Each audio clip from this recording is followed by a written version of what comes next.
Ice. It has always been an issue for aircraft. In times of extreme cold, airports are in a constant battle with ice trying to keep it off the planes. Modern aircraft do come equipped with some anti-icing technology.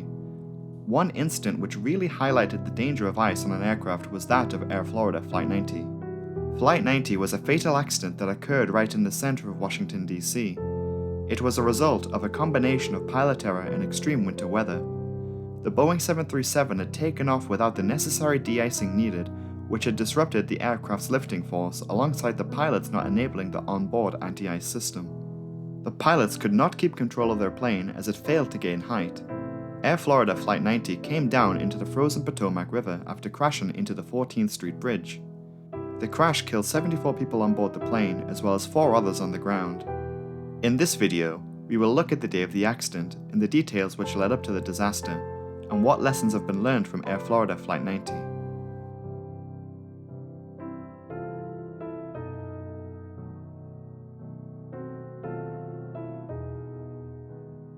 The day is January 13th, 1982. A Boeing 737 has been inbound on a flight from Miami to Washington, D.C. The plane is operated by the now long defunct airline Air Florida. The airline had begun operations in the early 1970s, with operating bases out of several airports in Florida. The most abundant plane in their fleet was the Boeing 737-200, at the time one of the most popular aircraft in the world. By 1982, the Boeing 737 had already long made its mark in the world of aviation.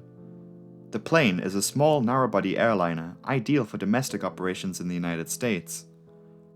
Flying as Flight 95 on that morning of January 13th, this Boeing 737 had landed at Washington, D.C.'s National Airport at just before 1:30 in the afternoon. Washington, D.C.'s National Airport sits on the Potomac River, and while it is a relatively small airport given the size of other airports in the United States, it has not stopped it from being a busy regional airport.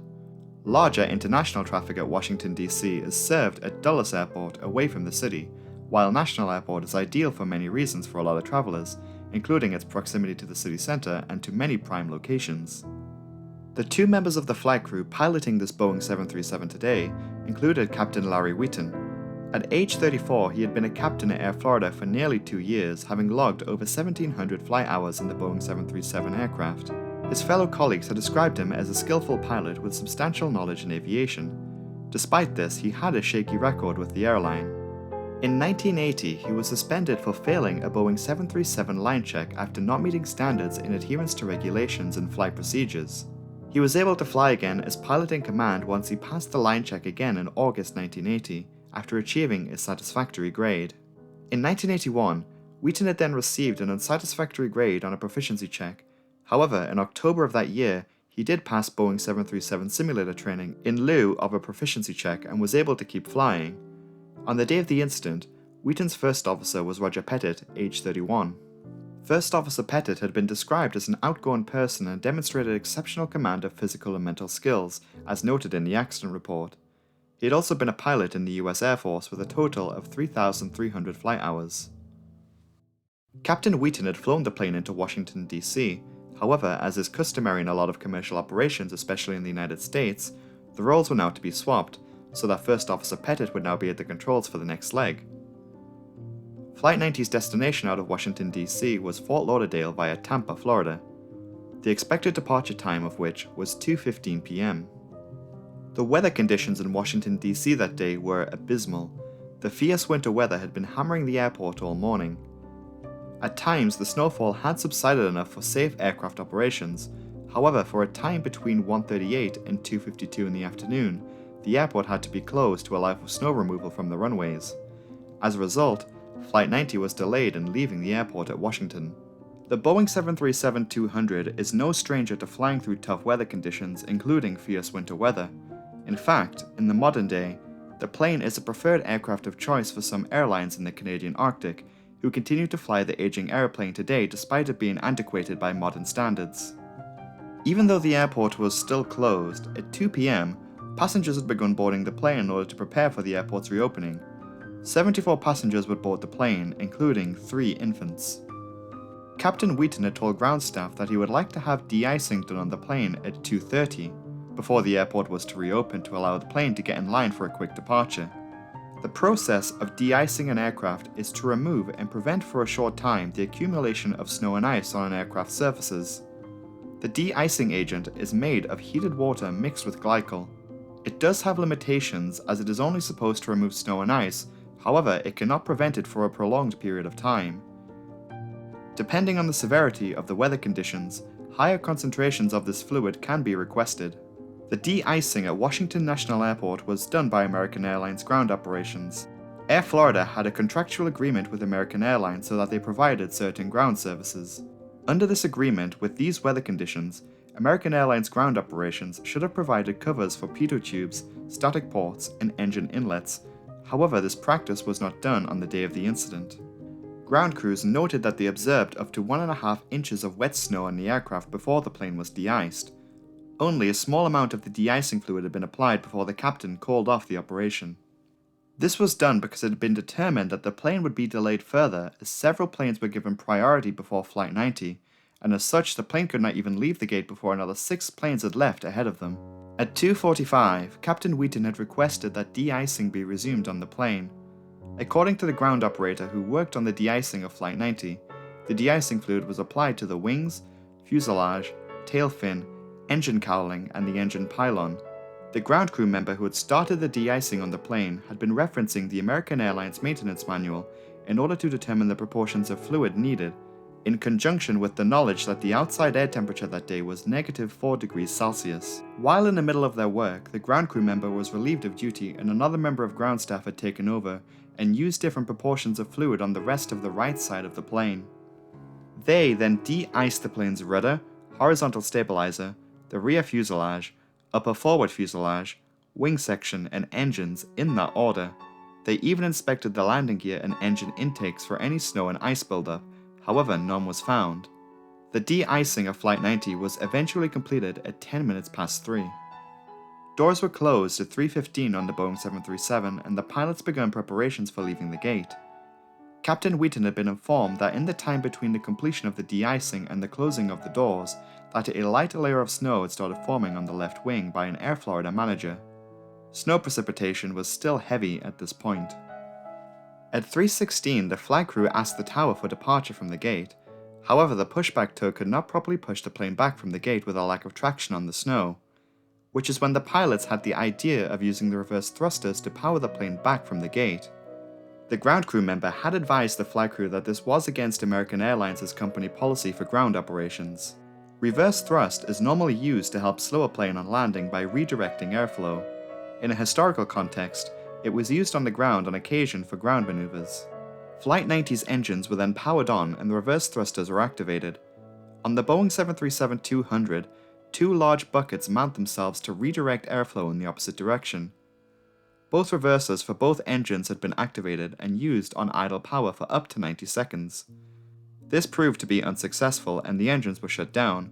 According to the accident report, it was also against Boeing's recommendations to use these reverse thrusters in these weather conditions. Investigators following the accident believed that the redirection of airflow from the engines had blown snow, ice, and slush forward and possibly into the engine inlet air pressure probe.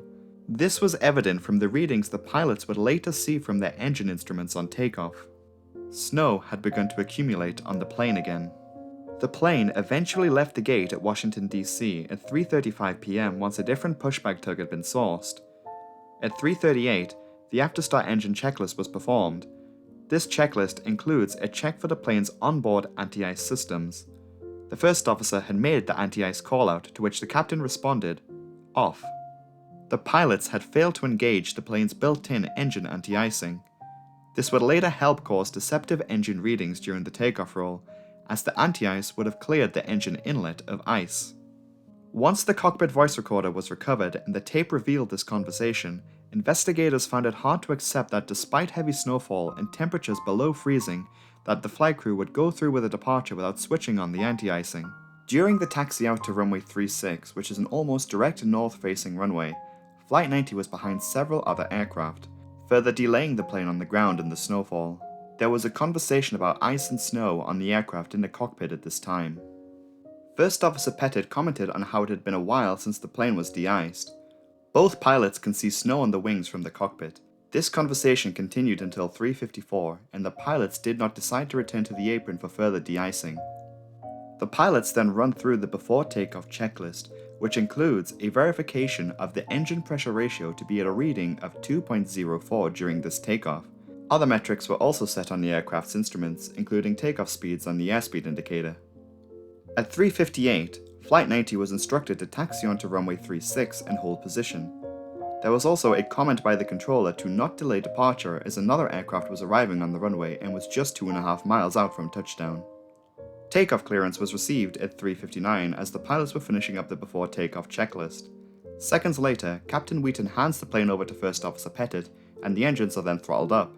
Captain Wheaton had also commented that he will switch on the plane's windscreen wipers if the First Officer needed them.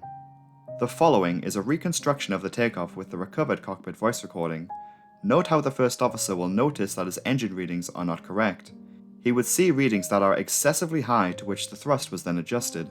What the pilots did not know is that the engine inlet air pressure sensor had actually been frozen over and was providing the pilots with higher readings than what was actually occurring.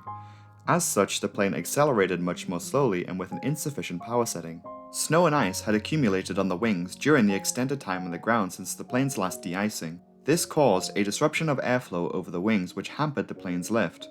Just seconds after leaving the runway, the nose of the plane pitched up to an extreme angle.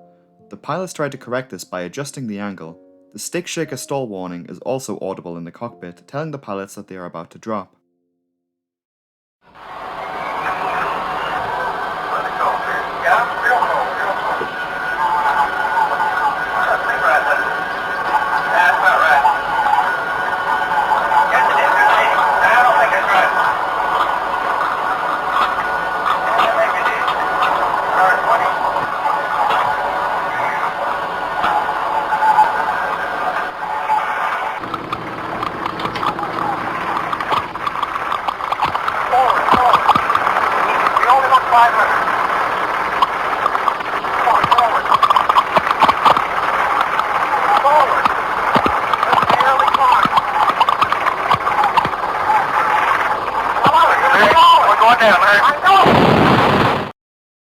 Flight 90 had been in the air for just a few seconds when it started to make a small turn to the left and losing what little altitude it had.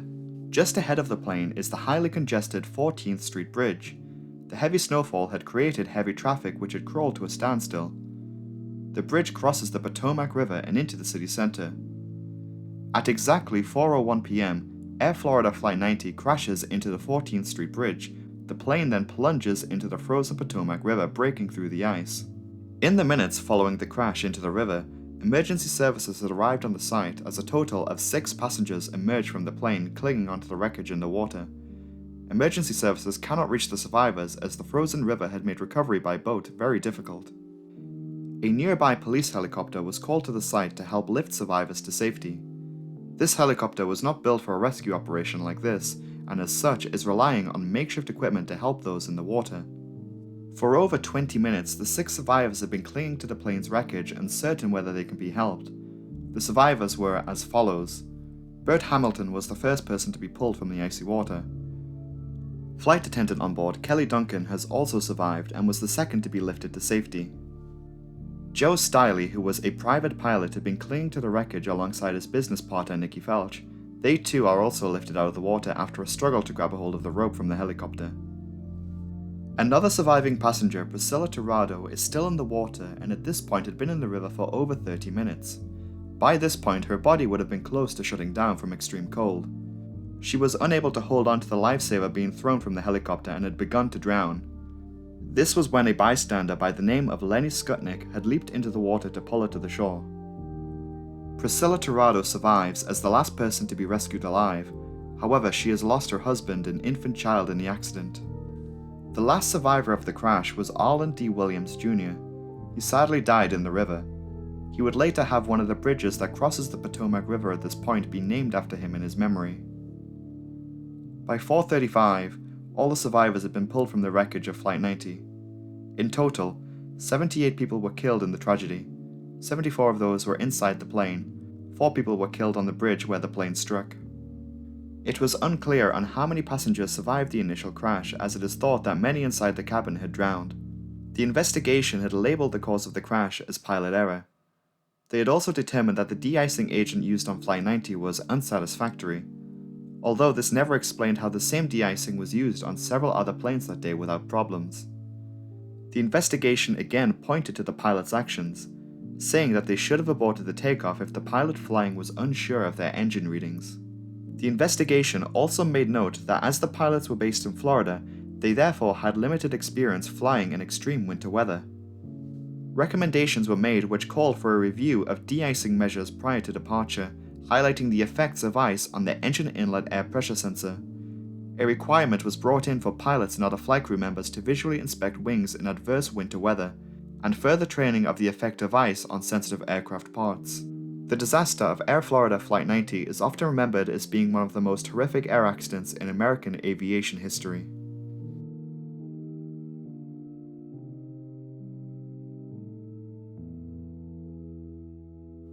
Hello everyone, thanks so much for watching. I'm recording this end screen right as I've finished the editing of this video. I hope you enjoyed it. This one turned out to be longer than I thought it would be, but I would like to take this opportunity now to once again thank my patrons. If you'd like to have your name featured or read out at the end of the next video, you can head over to my Patreon, link will be provided in the pinned comment. So a thank you to my £5 patrons, Aidan Montgomery, Ken Zachman, D. Rogers, Marie Innes, and KTP123. Thanks to you guys, thank you so much. And a very big thanks to my lovely £10 patrons, Daniel Hendricks, Side Effect, Cherub, and Will Tanner. Thanks to you guys so much for the support and pledges, I greatly appreciate it, thank you. And that is it from me. I wish you a very nice weekend, and I will see you next week. Goodbye.